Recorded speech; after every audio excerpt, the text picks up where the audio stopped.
애터미는 $10,000,000의 후원금을 전 세계 어린이들에게 기부하는 것으로 한국 컴패션과 첫 동행을 시작합니다.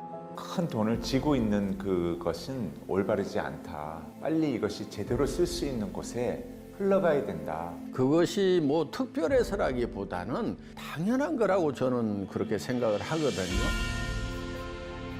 전 세계 어린이를 돕는 컴패션의 70년 역사상 최대 금액 기부로 세상을 놀라게 한 기업이 있습니다.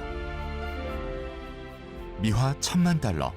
이 통 큰 기부의 주인공은 오래전부터 크고 작은 나눔을 해왔던 기업이죠. 합리적인 가격으로 좋은 물건을 공급하는 유통업체로 올해 $3억 수출탑을 쌓은 견실한 기업이기도 합니다. 나눔을 우선하면서 지속적인 성장을 이끌어올 수 있었던 이 기업의 원동력은 무엇일까요? 이 사무용 의자에 그 비밀이 숨어 있습니다.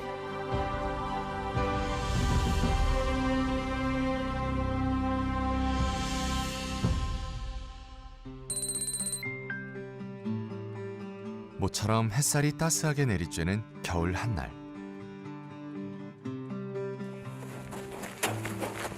뛰고 하나 둘 뛰고 아시겠죠? 코치의 지시에 따라 훈련에 여념이 없네요. 여자 축구단 선수들인 모양입니다. 여기 인이죠. 이쪽은 여기가 아웃. 이렇게 아웃. 여기가 인. 네. 그런데 공 다루는 솜씨가 영 어설퍼 보이네요. 신발끈마저 풀려 있어요. 원래 이렇게 어지러워요? 너무 어지러운데? 얼마 뛰지도 않았는데 벌써 포기? 저번에도 기억나죠? 난리 났었던 거. 선제적 조치. 저 유니폼 언제 와요? 한 달? 진짜? 컨스텀이 많이 밀렸나 봐. 와. 그럴 것 같은데 모양으로 이렇게. 시작한 지는 얼마 안 됐는데 재밌어요. 일단 같이 업무를 하지 않는 이상 서로 만날 기회가 없는 경우가 많아요. 운동을 하면 사실 더 친밀한 관계가 될 수 있잖아요.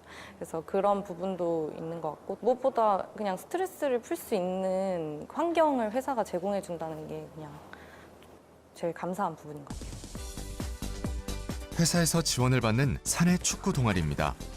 축구 붐에 힘입어 이제 막 출범한 따끈따끈한 동아리죠. 손발질 장난 아니었어. 다리에 힘 풀렸어. 훈련은 퇴근 이후는 물론 업무 시간에도 가능합니다. 직원들의 표정이 유난히 밝은데요. 이유가 뭘까요? 제가 6년 차인데 비슷한 시기에 취업했던 다른 친구들이 일하고 있는 기업들이랑은 확실히 많은 차이가 있는 것 같고요. 그냥 저희 회사 이런 문화가 있고 지원이 있다는 거를 말해주는 것만으로도 놀라는 친구들이 상당히 많은 것 같아요. 비슷한 시각, 체육관에서는 농구가 한창입니다. 꽤 오래된 사내 농구 동아리죠.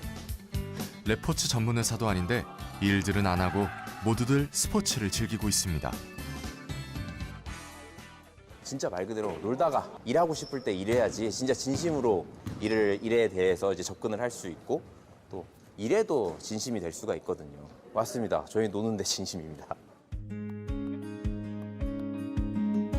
흔히 볼 수 없는 승마장도 있습니다. 여가 활동으로 쉽게 즐길 수 없는 승마인데요. 말 확보도 쉽지 않고 전문 교육을 따로 받아야 해 일반인에겐 접근성이 떨어지는 취미죠. 승마 역시 직원들 마음대로 이용할 수 있습니다. 지금 원래 근무 시간이잖아요. 네, 근무 시간이죠. 놀다 지치면 일할 수 있는 복지. 가급적 업무 시간 안에 직원들이 잘 즐길 수 있도록 승마, 수영 같은 레저 활동을 권장하고 있고요. 당연히 이렇게 운동해도 됩니다. 자. 하루의 시작을 승마로 연다는 직원. 일반 직장인은 따로 시간을 내야 건강관리나 취미생활을 누릴 수 있지만 여기선 업무 시간에 해결 가능합니다. 직원 개개인의 자유시간이 그만큼 더 생겨나게 된 거죠. 많이 타요. 기본적으로 하루에 한 4~5명은 타요. 회장님 목표는 한 달에 200명이 타는 게 목표예요. 한 달에 200명. 그러니까 25일 기준으로 따지면 하루에 8명은 타야 200명이 나오겠죠. 그렇게 하라고 말씀을 하시는데 되겠죠. 규모 있는 공간도 필요하고 시설 관리도 까다로운 수영장도 있어요. 마치 스포츠 센터를 옮겨놓은 것 같죠? 산의 곳곳에 놀이터로 삼을 만한 재미난 공간이 넘쳐납니다. 인턴 면접을 보러 왔을 때 여기를 처음 투어를 했는데 이런 회사가 있나 싶을 정도로 신기했고 또 실제로 다녀보면서도 좋다. 여기서는 진짜 계속 일하고 싶다. 이런 생각을 했던 것 같아요. 자유로움이 굉장히 극대화되는 환경이라고 생각하고 다양한 창의적인 아이디어를 생각하고 좀 이렇게 어울릴 수 있는 환경이 될 수 있는 것 같아서 신입사원으로서는 굉장히 매력적인 회사라고 생각이 들었어요. 여기 축구 연습을 끝낸 하은 씨가 자신의 최애 장소로 안내합니다. 불이 근데 이게 그냥 이렇게 볼풀장이어서 그냥 여기서 그냥 누워 있어요. 아니면 여기 앉아서 이렇게 여기서 얘기하거나 여기 누우면 가끔 안 보일 때도 있어요. 그래서 사람들이 없는 줄 알고 막 들어오고 저쪽에도 트램벌린이 있는데 저런 공간에서 가끔 뛰는 사람이 있어요. 근데 이제 좀 이상하게 보죠. 사람들이 무슨 일이 있나 약간. 놀면서 사실 아이디어도 많이 나오고 생각을 많이 할 수 있는 그 여력이 생기니까 계속해서 앞으로 나아갈 수 있는 어떤 생각들을 생생하게 해봐라 이런 의미인 것 같고. 출근하자마자 사물함부터 찾는 직원. 왜 사물함에 하나씩? 자율자석제다 보니까 퇴근할 때는 자기 짐들을 사물함에 다 넣어놓거나 정리를 해놓고 보통 퇴근을 합니다. 그날 기분에 따라 일할 자리를 잡는다는 직원들. 일하는 환경도 주변 사람들도 매일 달라집니다.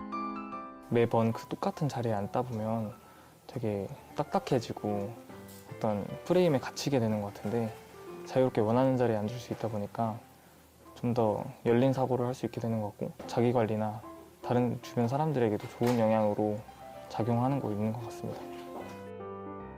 카페로 일하러 가는 사람들이 많은 요즘 카페 분위기의 공간이 사방에 있습니다. 팀원들이 여기저기 떨어져 있으니 상사 입장에선 불편하지 않을까요? 사실은 익숙하지 않을 수 있죠. 제가 출근을 하면 저는 저희 팀원들이 정확하게 어디에 앉아 있는지 잘 모릅니다. 필요하면 찾아가야 돼요. 관리적인 측면에서 본다라고 하면은 내 눈앞에 보이지 않는 팀원이 어떤 일을 하는가에 대해서 사실 부정적인 생각이 들 수도 있는데 저희가 어쨌든 가지고 있는 문화 안에서는 보이든 보이지 않든 열심히 할 것이다라는 신뢰를 가지고 가는 문화여서 사실 규정된 공간이 별로 없어요. 재미와 웃음을 곁들인 특이한 장소가 사옥 곳곳에 숨어 있습니다. 캠핑장 공간은 직원들에게 인기가 높습니다.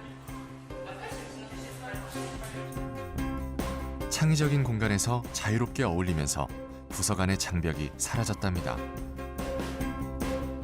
팀 구별 없이 전 직원이 어울리다 보니 부서 간의 효율은 오히려 배가 됐고요.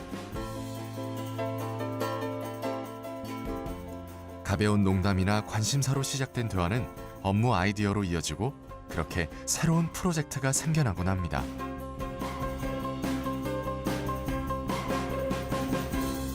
일하는 공간 자체가 되게 스트레스가 되지도 않고요. 업무를 한다기보다는 저희가 정말 노는 공간이라고 생각을 하고 자유로운 분위기, 좀 다채로운 분위기, 좀 재밌는 분위기가 있으면서 좀 더 편하게 저희의 의사를 표현을 하고 또 뭐 연차나 아니면 직급이나 상관없이 저희가 자유롭게 이야기를 할 수 있다는 분위기 자체를 좀 만들어주는 게 그 공간의 특징이라고 보시면 될 것 같아요. 기업의 의뢰를 통해 창의적인 공간을 설계한 김동진 교수. 이게 안에 공간까지 다 만들어서요. 이렇게 실제로 공간 모형을 크게 만들면 이렇게 보시면은 공간감이 다 드러나요.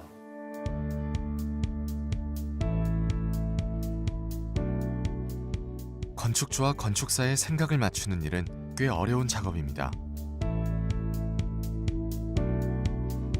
사옥은 그 기업의 상징, 기업의 철학을 형태와 공간으로 구현해내는 것이라 할 수 있습니다. 사옥을 설계한다라는 게 쉽지는 않아요. 기업 정신이 들어가야 되는 부분이어서요. 회장님이 뜻하는 그 기업 정신에 대한 그런 부분들을 한 2, 3년은 설계 작업을 같이 했었던 것 같아요. 노는 공간을 만들자라는 말씀을 많이 하셨어요. 조직원들 하나하나들이 다 창의력을 발휘하고 능동적이고 자발적으로 일할 수 있는 그런 무대를 만들어주면 일은 저절로 만들어진다라는 생각을 가진 것 같아요. 그런 얘기를 하면은 뭐 많은 반론들이 있었어요. 진짜 막 하루 종일 와가지고 농구만 하다 가고 하루 종일 수영만 하다 가고 하루 종일 말만 타도 또 된다는 얘기입니까? 그래. 난 그렇게 해도 된다고 생각한다. 왜 제가 그렇게 하냐면은 그렇게 사는 것이 효율적이기 때문에 그렇게 사는 거예요. 월화수목금 꾸역꾸역 9시 되면 막 부지런히 출근하고 퇴근하고 그것이 과연 효율이 나겠는가 하는 그런 측면에서 봤을 때는 직원들이 너무 일에만 빠져 있으면 안 된다. 사원 중심의 놀이터 사옥이 완성되기까지 꼬박 10년이 걸렸습니다. 박한길 회장의 가장 큰 꿈이 이루어졌죠. 준공식 날 누구보다도 이렇게 기뻤던 그런 기억이 납니다. 놀이공간 안으로 들어간 사무실 이런 컨셉이었어요. 그리고 그 놀이공간에다가 책상을 놓고 일을 한다고 생각을 하자. 건축도 꿈을 꾸는 일이라고 생각을 해요. 창의적인 생각을 끌어내는 공간, 그리고 많은 사람들이 함께 소통하고 협력할 수 있는 공간을 만드는 것. 어떻게 보면 가장 추상적일 수 있는 꿈들을 현실화하는 과정에서 새로운 장소가 나오지 않나 그렇게 생각이 드네요. 기업 정신을 고스란히 담아낸 사옥은 한국과 미국에서 큰 상을 받으면서 건축사에 족적을 남기기도 했죠. 유연한 조직문화 정착을 위해 박한길 회장도 권위를 내려놓은 지 오래입니다.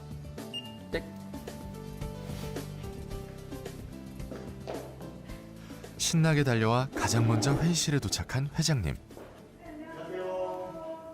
어서 와요. 어서 와요. 어서 와요. 복 너무 많이 받았어. 어제 커피 쏘셔가지고 다 가져가. 나 그만 받아도 돼. 아주 처음에 썼던 글씨. 프로젝트가 생기면 수시로 나타났다 사라지는 회의. 이 사안에 대해 가장 잘 아는 직원이 책임자입니다. 인턴이나 신입사원이라도 상관없습니다. 근데 이거를 쓰고 나서 균형이 안 맞고 하는데 다 보정 작업을 해야 돼요. 네, 후보장 다 해서 할 건데 저희가 이게 아무래도 글씨를 쓴다기보다 예술적인 퍼포먼스를 보여주는 거기 때문에 상형 문자스럽게 나오는 게 좀 더 예술적으로 보일 것 같아요. 그것도 그렇고 몸 동작도 퍼포먼스잖아요. 그 느낌을 다 살려야 되니까 한번 초이스가 나보다 못하기만 해봐라. 그러니까 영상이 찍을 때 이렇게 손들면 누구나 참석할 수 있다는 프로젝트. 회장이 참여했다고 주눅들지도 일방적으로 의견을 따르지도 않습니다. 대화가 끊이질 않죠. 뭐 찍는다든가. 사실 저도 처음에는 엄청 불편했었는데 오히려 회장님께서 동석을 해주시는 게 이게 방향성이 좀 충분하게 더 논의가 되고 설득을 시킬 수 있을 것 같아서 오히려 그런 기회가 많이 있는 거라 생각해서 좋습니다. 회장님이 지나가시다가 들어오시는 경우가 되게 많아요. 지나가다가 뭐 하니? 보다가 이런 회의 하고 있습니다. 같이 하자. 이렇게 되는 경우도 많고 회의할 때 저희가 사실 모든 의견들이 다 동등하기 때문에 회장님도 사실 의견은 동등하거든요. 직원들이 회장이 얘기를 해도 잘 안 들어요. 자기 생각대로 다 하고 있는 거야. 그게 사실은 잘하는 거거든요. 저한테 말 안 듣고 빡빡 우기고 달라드는 직원을 저는 매우 아낍니다. 나 회장 계급장 떼고 맞짱 뜨면은 그거 쾌감이 있잖아요. 그냥 져줄 생각은 없어요. 안 져주거든요. 같이 한바탕 붙어가지고 저를 이겨먹는 직원이 있으면은 기분이 좋죠.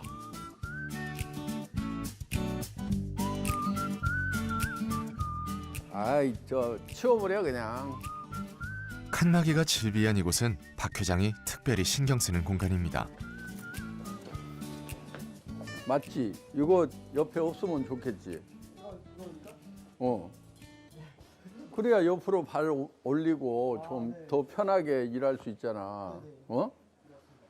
이거를 만든 의미가 짱 박혀서 쉴 수 있는 공간이었는데 여기 발을 못 뻗잖아. 여기는 잘했네. 한쪽으로 치워가지고.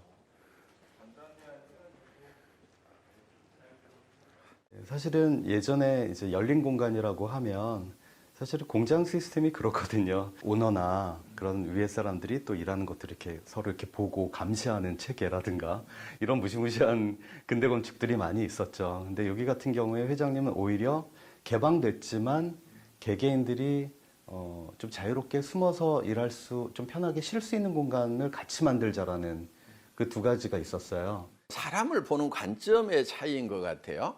그러니까 사람은 원래 게을러 가지고 관리감독 감시를 하지 않으면은 그냥 자빠져 논다 이렇게 보는 관점이 있는 것 같고, 저는 게으른 사람은 없다 이렇게 보는 거예요. 엄마가 애들이 너무 바지런해서 힘들지 애가 게을러 가지고 힘든 엄마 봤느냐. 그런데 어느 날 갑자기 애가 게을러지는 경우가 있다 이거예요. 하라는 것도 안 하고. 이유가 딱 한 가지다. 지가 하고 싶은 것을 못하게 하고 하기 싫은 것을 하라고 하니까 그런 현상이 생기는 거다. 아, 여기 책상 좀 치우고 살으라니까. 여기 좀 치워놓고 살아. 회장님, 우리 깨끗이 치워놓으면 자리에 한 번도 안 오고. 아니야, 이거 너무해. 맞잖아. 할 수가 없네요. 잘못했어요. 여기는 또 뭐야? 사진 찍어놔야 되겠다. 회장님, 제거 기간을 주세요. 아니야. 이렇게 살아가는 직원들이 있다, 아마. 아니, 우리 사옥 아무리 예쁘게 잘 만들어 놓으면 뭐하냐. 이렇게 살면은. 회장님 진짜 안 돼요. 회장님 진짜 이거 아니거든요. 전사 톡방에 올라갔어. 어떡해. 올렸어. 나는 절대 과장한 것도 없고 팩트만 그냥 올렸을 뿐이야. 직원들의 의견은 어떻습니까? 이렇게. 얼굴도 확인해봐. 얼굴 나갔는지 안 나갔는지. 여기 얼굴 안 나가도 저희 여기 누구인지 다 알아요. 카페에서 이야기하고 있으면 스스럼 씨 오셔가지고 또 저희 의견, 생각도 어떤 생각을 하고 있는지에 대해서도 들어보시고, 그리고 회장님 본인도 요새 무슨 생각을 하고 계신지, 뭐가 고민인지에 대해서 말씀을 하시면서 다른 회사들이 하는 그런 회장님과의 시간? 원래 회의? 이런 그런 훈화 말씀 같은 것보다 오히려 그렇게 수시로 만드는 소통 시간이 직원들한테 더 먼저 더 깊게 다가오는 건 있어요. 아니, 알아서들 한다고 안 찾아오니까. 다른 회사는 사인을 받아야 일을 하는데, 그러니까 가만히 앉아 있어도 들고 올 수밖에 없는데, 우리는 그냥 제 사인 없이도 다 집행을 할 수가 있어요. 그러니까 잘 안 찾아와. 선결제도 회사의 중심 문화입니다. 상명하복 문화가 없어 일을 추진하고 만들어내는 권한은 모두 직원 개개인에게 있습니다. 자장격지라는 어떤 그 내부적인 그런 캐치프레이즈가 있습니다. 장수가 된다는 말은 자기가 그 의사결정의 주체가 돼서 일을 하라는 말이기 때문에 직원이 가지고 있는 권한을 본인이 최대한 제대로 발휘하는 것이 책임을 다하는 거다. 그런 권한을 행사해서 발생되는 성과가 회사의 몫이 되는 거 아니겠습니까? 그렇게 함으로써 생기는 어떤 여러 가지 문제점에 대한 책임도 회사가 떠안는 것이 마땅하다. 실패를 결론으로 보는 것이 아니라 과정으로 보는 또 다른 시각을 가지고 있기에 가능한 거죠.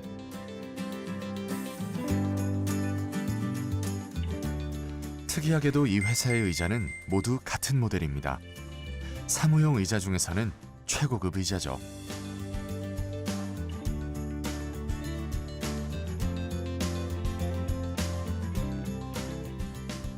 전 직원이 똑같은 의자를 사용하고 있습니다. 사장님 회전 의자 큰 거 이런 거 쓰고 이사님 의자 다르고 과장님 의자 다르고 사원 의자 다르고 그런데 가장 많이 앉아서 일하는 사람들은 그 직원들인데 의자만은 최고급 의자를 줘야 되겠다. 그래서 이제 그 의자를 전 직원들에게 선물을 한 거죠. 그리고 또 한편은 이제 이런 생각도 한 거예요. 자, 회장하고 같은 의자에 앉았으니까 전 직원이 다 회장이다. 직급도 본인이 결정합니다. 자신에 맞는 직급을 스스로 정해 명함에 새기면 그만. 차장도 팀장도 넘쳐납니다.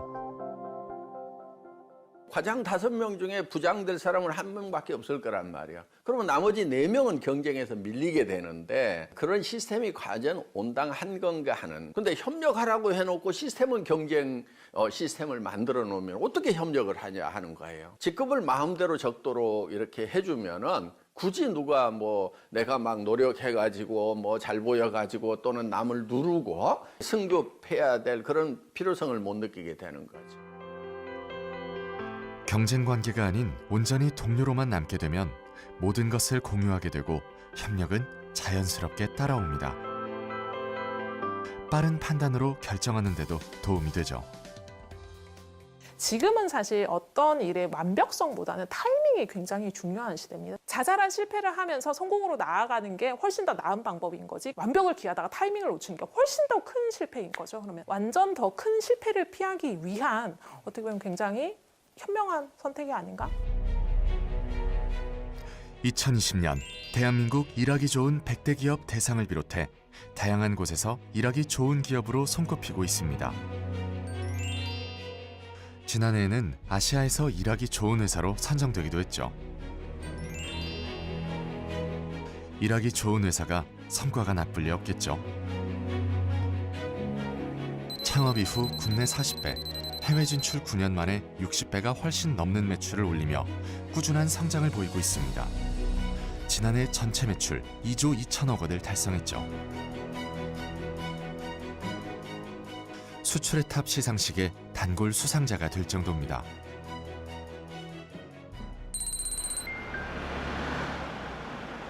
애터미 주식회사 매년 7월부터 이듬해 6월까지 1년 동안 직간접 수출 실적을 집계해 해당 금액을 초과 수출한 기업에 수여하는 수출의 탑. 올해 3억 달러 수출을 초과 달성해 수상의 영예를 안았습니다. 1억 달러 수출 탑을 받은 지 불과 2년 만입니다. 3억 불 이상의 탑은 전국적으로 23개 기업에 불과합니다. 충청남도 기업 중에서는 최고의 탑입니다. 수출을 통해서 설비 투자, 그리고 고용 창출, 소득 증가를 유발하여서 내수 경제에 미치는 영향을 생각하면 2010년 이후에 유발한 생산 효과는 약 2조 원, 취업 유발 효과는 약 1만 명 이상으로 추산되기도 합니다. 내수 시장에서 쌓아올린 마케팅 노하우와 싸고 좋은 품질의 제품으로 세계 소비자들의 선택을 받고 있습니다. 수출의 내수 파급 효과도 상당한데요. 수출액 10억 원이 증가할 때 1,593명의 취업자가 생기게 됩니다. 경영 규모가 커지고 그에 따라 일자리가 늘면서 기업의 선한 영향력이 선순환 구조로 만들어지게 됩니다. 속도감 있고 꾸준한 성장은 절대 품질, 절대 가격, 원칙을 고수해 얻어낸 결과죠. 품질과 가격, 두 마리 토끼를 다 잡겠다는 전략입니다. 품질을 높여서 다른 데하고 차별화를 가되 가격이 높아지는 건 어쩔 수 없다. 이제 이런 전략이 있고, 또 하나는 품질이 좀 낮더라도 나는 가격 경쟁력을 가지고 가겠다. 이게 보통 경영학에서 얘기하는 차별화 전략의 핵심인데, 소비자 입장에서는 어떤 것도 포기할 필요가 없다. 소비자에게 가치 있는 거다. 그러면 두 가지를 다 추구해 나가자. 우수한 중소기업을 발굴해 품질 좋은 제품을 적정 원가로 공급받고 협력사에게는 안정적인 판로를 제공합니다. 그 과정에서 협력사의 생산 라인 증설을 위한 자금을 지원하고 늘어난 생산량으로 더욱 낮아진 원가가 제공되죠. 좋은 제품을 싸게 많이 팔면 그만큼 매출이 늘어나게 됩니다. 결국 소비자는 신뢰를 갖고 절대 품질, 절대 가격의 제품을 계속 이용할 수 있게 되는 거죠. 유통의 원리는 좋은 제품을 싸게 팔면은 잘 팔린다는 것이 원리라고 생각을 합니다. 장기적으로 성공을 하려고 하면은 원리 원칙대로 하는 것이 답이다. 절대 품질, 절대 가격 원칙이 제대로 먹혔던 건강기능식품. 현재 매출의 상당 부분을 차지하고 있습니다. 개발 당시 품질은 뛰어나지만 가격이 워낙 높아 자칫 사장될 뻔했던 제품이었죠. 오히려 그때 생산량을 늘려 승부수를 띄웠습니다. 처음에는 저희도 거의 마진이 없었어요. 그냥 원가 수준에 줬는데 많이 파니까 원가가 내려가는 거고, 그 원가가 내려가니까 그걸 갖다가 제조업체에서 다 가지지 않고 그걸 판매업체에 돌려주고, 이런 순환이 애텀이나 제조업체나 서로 윈윈했다, 이렇게 보시면 될 것 같아요. 박리담회로 원가를 낮추는 방법. 생각만큼 제품이 팔리지 않으면 공멸할 가능성이 짙은 위험한 방법이죠. 자신감이 없으면 할 수 없습니다. 그 어떤 믿음에 대한 보답이라고 이야기할까요? 근데 만약에 가격이 이제 더 낮춰지고 품질을 올렸을 때 매출이 더 안 일어나면 그 제조업체 입장에서는 어떻게 될까요? 그 손해 보잖아요. 박스당 그 포 수량을 늘려줬거든요. 그 늘려줄 때마다 매출이 20-30%씩 계속 올라갔어요. 런칭이 되면 최대한 그 제품을 죽이지 않으려고 굉장히 노력을 합니다. 협력사와 저희 안에서 선순환을 조금 이루도록 계속 백업 지원을 해요. 그 과정에서 떨어지는 원가들을 소비자한테 판매가로 돌려주든 양으로 돌려주든 저희가 적정 이윤 이상은 절대로 가지고 가지 않는 정책을 가지고 있어요. 원가를 아무리 낮게 잡아도 기업이 이윤을 이만큼 가지고 간다라고 하면 이게 사실 가격적인 측면에서 내려올 수가 없거든요. 본사와 제조업체가 동등한 위치에서 폭리를 취하지 않고 서로를 속이지 않는 신뢰의 구축. 말처럼 쉬운 일이 아니죠.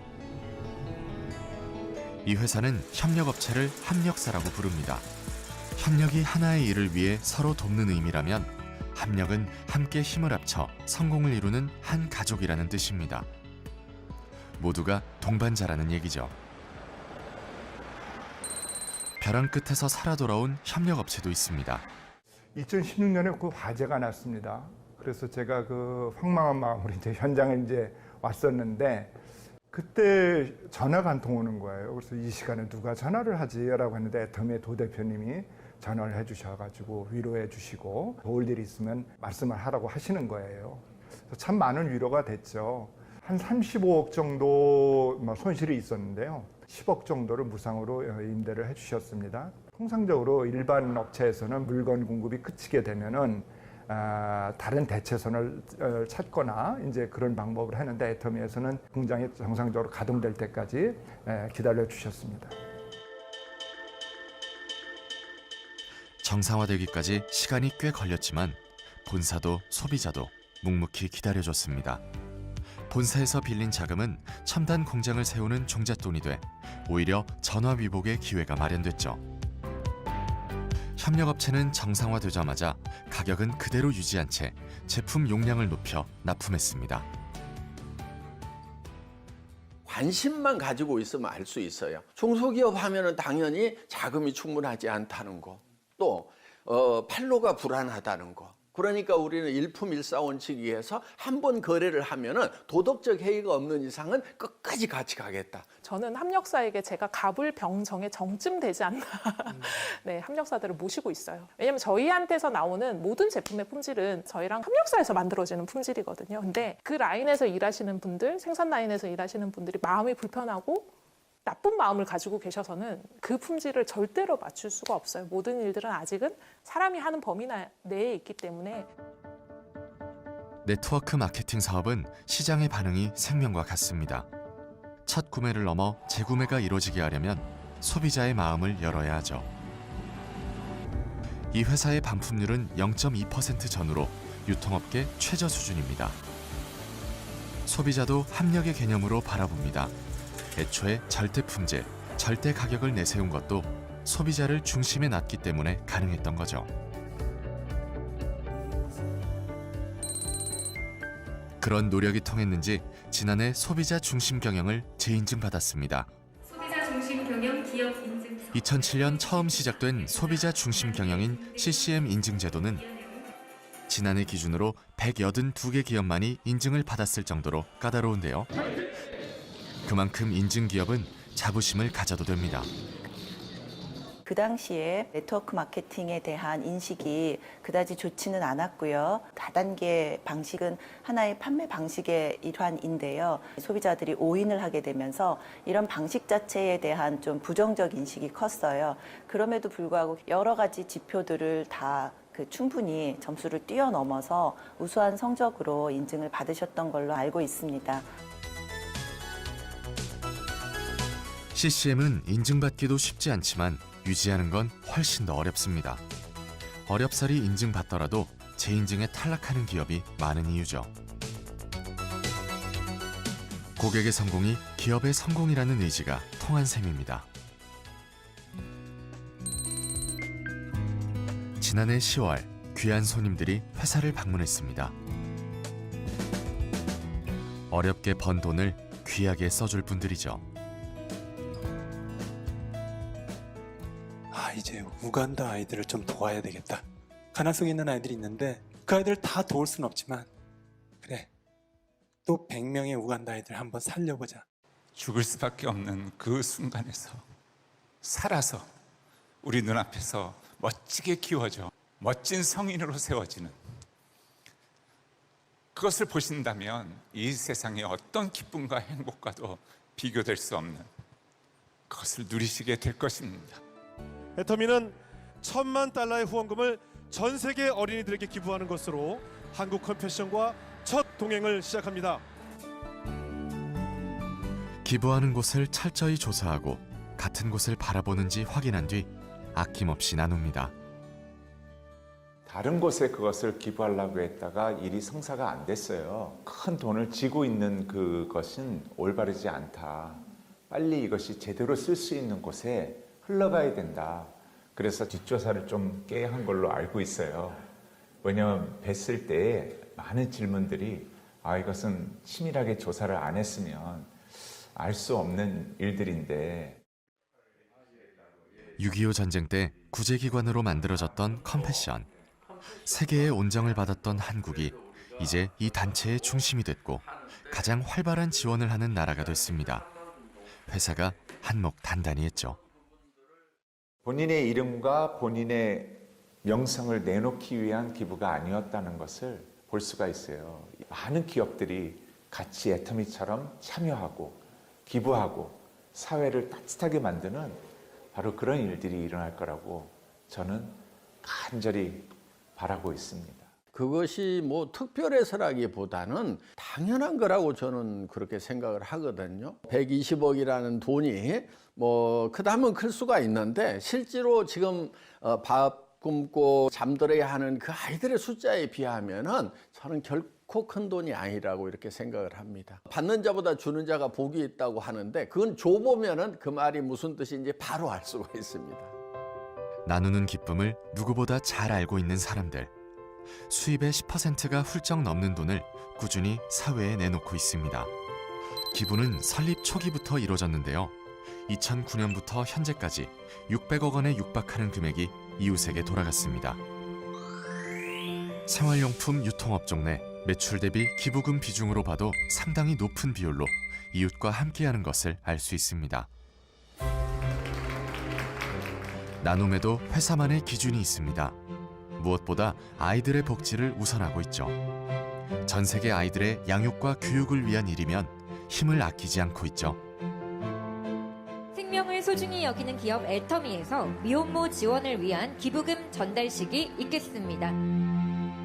한부모 가정은 오랜 기간 지속적으로 지원하고 있습니다. 한부모 가정을 이루게 된 엄마들을 돕는 비영리 단체 위드맘. 이곳과의 인연은 회사의 정체성을 그대로 말해줍니다.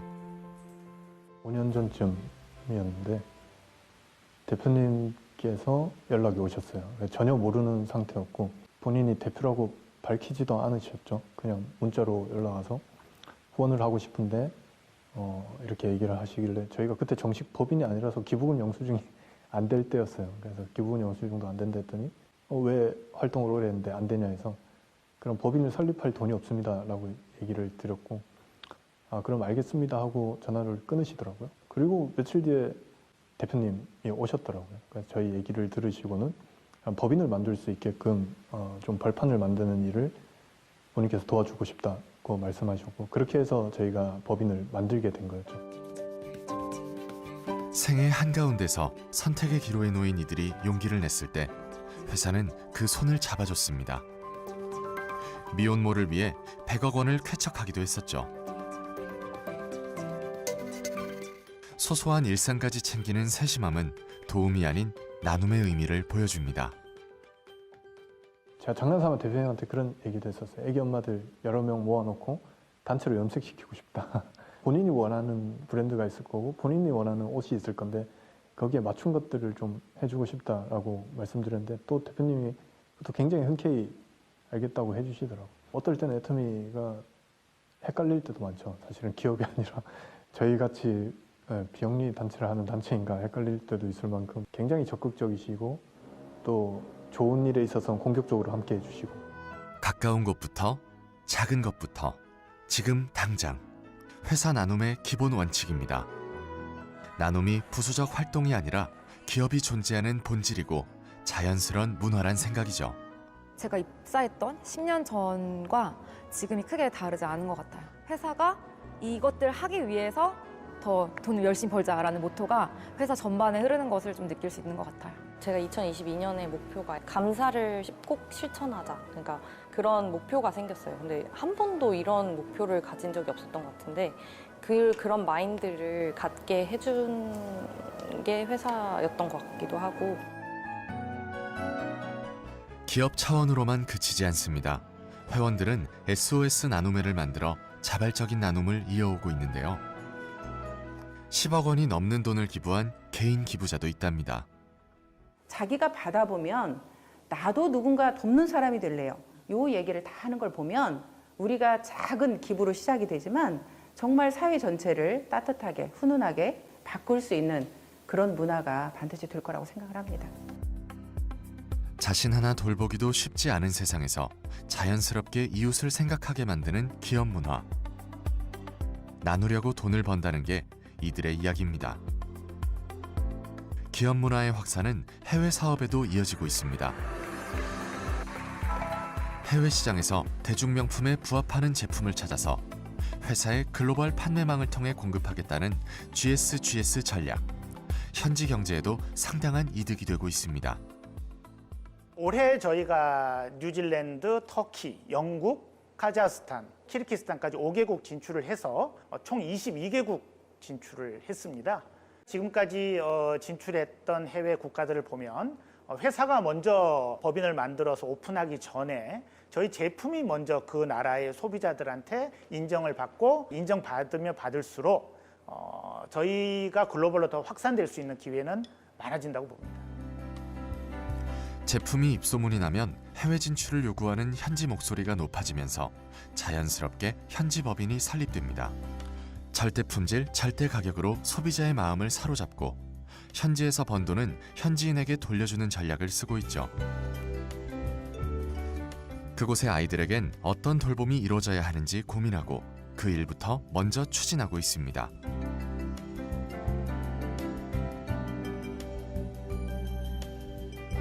돌봄과 교육은 미래를 위한 투자. 선도 기업들은 미래를 위해 환경보호, 사회공헌, 지배구조 전환을 우선하는 ESG로 경영 형태를 바꾸고 있습니다. 그중 환경보호는 기업이 당장 해결해야 할 1순위 과제, 몸살을 앓고 있는 지구를 위한 해법을 고민하고 있죠. 필연적으로 포장재 쓰레기를 양산할 수밖에 없는 유통업. 지난해 초에 시작한 친환경 스마트 패키징 솔루션은 그런 고민 끝에 나온 작은 해결책입니다. 완충제와 개별 포장재를 비롯해 테이프까지 전면 교체했습니다. 저희가 애터미와 협작해서 만드는 박스는 친환경 박스라고 보시면 될 것 같습니다. 이 박스는 화학약품을 사용하지 않은 친환경 소재 물 공법을 활용한 박스로서요. 저희 애터미와 대한통운이 같이 협약을 해서 만든 박스라고 보시면 될 것 같습니다. 당장의 이익 대신 미래를 택했습니다. 비용도 과정도 쉽지 않지만 무조건 바꿔야 하는 상황이기 때문이죠. 산업 쓰레기를 고스란히 환경 쓰레기로 만들 순 없죠. 작년 1년 동안 운영한 결과 플라스틱 사용량을 230톤가량 감축할 수가 있었고, 이 부분에 있어서 좀 원가적인 측면은 한 2배에서 3배 정도 올라갈 수는 있는데, 고객들을 위해서 이만큼 친환경적인 서비스를 제공함에 있어서 그런 부분을 잘 캐치하고 시대 트렌드에 따라서 많이 적응하는 기업이라고 판단하고 있습니다. 더 이상 미룰 수도 미뤄서도 안 된다는 마음으로 환경 담당 부서는 모이기만 하면 친환경 소재 개발에 몰두하고 아이디어를 주고받고 있습니다. 이게 종이랑 팝콘 재질로 해가지고 플라스틱 사용량이 50% 정도 감량이 될 것 같아요. 3년 전부터 꾸준히 지속하고 있는 친환경 프로젝트 블루마린도 이 팀이 맡고 있죠. 저희 회장님께서 항상 하시는 말씀이 지구는 빌려 쓰는 거다라고 말씀을 많이 하십니다. 전 세계에 있는 이 글로벌 회원분들과 함께 이런 문화 확산을 좀 주도하고자 하는 그러한 또 사명을 또 가지고 있습니다. 제로 플라스틱, 글로벌 친환경 문화 확산, 그리고 해양 오염 방지 전략을 세우고 추진하는 블루마린 프로젝트. 공병수거나 텀블러 사용은 직원들 대부분 실천하고 있죠. 2030년까지 플라스틱 사용량 50% 절감이 목표입니다. 사내 카페는 장애인과 비장애인이 어우러진 사회적 기업입니다. 여기도 환경 보호에 동참하고 있는데요.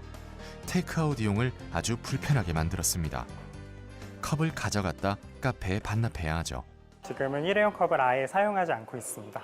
저희가 이제 이런 것들을 하고 있다라는 것들을 저희 히지빈스 본사에 알렸더니 또 다른 매장에 있는 많은 매니저분들도 관심을 좀 보이시긴 하더라고요. 아직까지는 근데 현실적인 어려움들이 조금 있다 보니까 고민을 하고 있기는 하지만 우리가 조금의 불편함을 감수하면 더 나은 환경과 더 나은 미래를 또 만들 수 있다라는 그런 인식들이 더 많이 퍼지게 되면 많이 참여하실 거라고 생각이 듭니다. 환경 보호를 위한 다양하고 지속적인 운동도 펼치고 있습니다.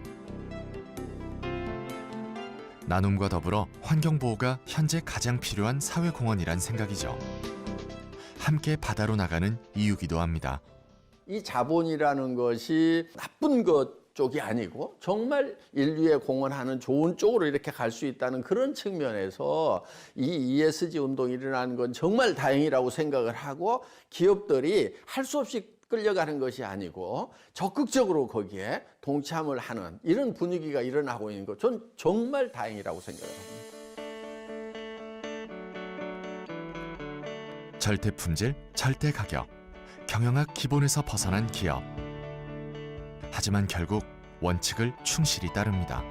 유사하게 생긴 모든 제품 중에 낮은 가격이라고 생각을 하시는 분들이 있는데, 저희는 동일한 사양의 가장 낮은 가격을 추구를 하고 있고요. 품질을 우선시한다라는 거, 품질 다음에 가격을 본다라는 거죠.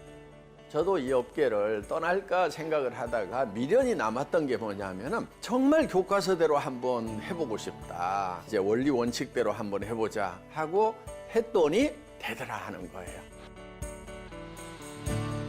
회사는 일터가 아니라 놀이터. 숨어있는 공간에서 놀다 지치면 하고 싶은 것을 하라는 궤변을 늘어놓는 기업. 놀면서 이제 생각 많이 하고, 놀면서 사실 아이디어도 많이 나오고. 이런 여가 활동을 통해서 좀 마음의 장벽을 허물고 하나가 되는 이런 순간들이 일을 더 잘할 수 있게 해주는 것 같고요. 이윤 추구는 기본적인 기업의 목적. 하지만 이윤보다 이웃과 나누며 함께 잘 살기 위해 활동을 한다는 특이한 기업. 지금도 항상 고맙게 생각하고 있는 거는 저희들에게 주목을 많이 해주셨죠. 너무 따뜻했고 그 관심 때문에 저희는 더 열심히 일할 수 있는 거라서. 돈만 버는 게 아니라 결국에는 내가 어려운 사람을 쳐다볼 줄 아는 마음, 이런 게 진정한 성공이 아닌가. 내 아이가 잘 살려면 옆집 아이도 잘 살아야 되거든요. 그걸 깨닫고 나니까 당연히 해야 될 일이고. 모든 것을 개개인의 자유에 맡기고 간섭은커녕 직급도 없는 희한한 기업.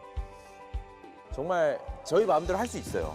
정말 그런 것 같아요. 계속적으로 이제 새로운 형식들을 만들어 나가면서 진화하는 회사다라는 생각을 했거든요. 손은 이거 해놓으면.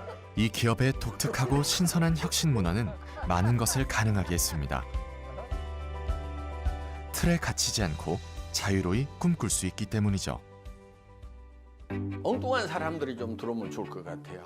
그래서 제가 생각 못했던 그런 것들을 좀 하겠다는 그런 직원들이 좀 들어왔으면 좋겠다. 꿈 하나밖에 없던 그 시절에도 정직과 선함으로 성장을 해왔고 앞으로도 이 정직과 선함으로 꾸준하게 해나갈 겁니다. 누가 알아주든 알아주지 않든 그렇게 해나가는 것이 애터미에 가야 될 길이라고 생각을 합니다. 혁신 경영은 이런 것이 아닐까요?